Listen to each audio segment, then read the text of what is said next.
Hi, I'm Darlene McDonald. Today, the Utah State Senate passed a voucher bill known as HB215. This bill will use tax dollars to pay for private education. Utah voters rejected a similar voucher bill in 2007 by a wide margin. It wasn't even close. Senate President Stuart Adams said, but things are different now. If that's true, then why did he suspend his own Senate rules and fast-track this bill with limited public comment? Truth is, using public money for private education is widely unpopular with Utah voters. He and state legislators know this. That's why they fast-tracked this bill. A state lobbyist was recorded admitting that the motivation behind the Utah Fits-All voucher is to kill public education. Over 600,000 kids are serviced by Utah's public schools. These vouchers will service 5,000 kids, giving them a voucher that would pay partial tuition to some of the most expensive private schools in Utah. That leaves parents on the hook to pay the remaining balance, which would total thousands of dollars per child per school year in tuition alone. It would not be enough to cover the cost of other expenses.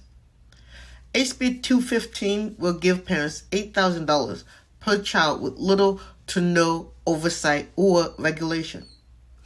That means families who already cannot afford to send their child to a private school will still not be able to afford to send their child to a private school, even with this voucher. So who will be using the voucher?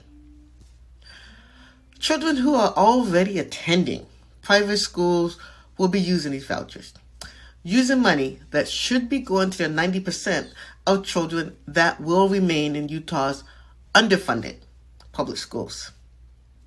Utah ranks at the bottom of per pupil spending. This bill takes money that should be used in public schools and gives it to private entities for families that can already afford to send their kids to a private school. I'm not against school choice. Most people are not against school choice when it uses public funds for public schools. Utah already has school choice, and it does just that. So why did the legislature do this? They did it to allow the well-to-do to use tax dollars to pay for private education. It's the first step to privatizing education and killing constitutionally guaranteed public education. Utah voters are against using tax dollars for private education. But what recourse do we have? As it turns out, very little. In 2021, the Utah legislature took steps to make it harder for Utah voters to bring forth a ballot initiative. Why?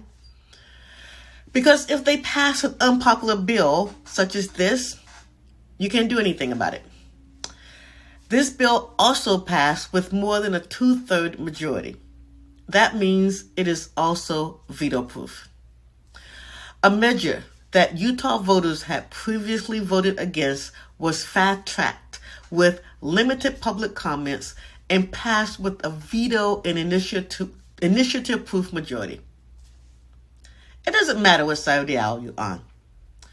Having a political party in power with a veto-proof majority gives the Senate president and House leader more power over the legislature than the governor and even the voters.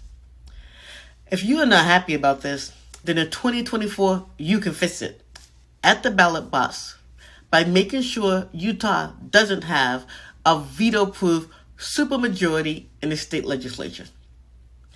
Every legislator that voted for this bill, including its House and Senate sponsor, must have a competitive challenger so that the voters can vote them out. If you're a Republican, that means you too, because your legislator isn't working for you. With a supermajority, they're working for the lobbyists. Your vote matters. Your voice matters. Make your vote and your voice heard loudly at the ballot box in 2024.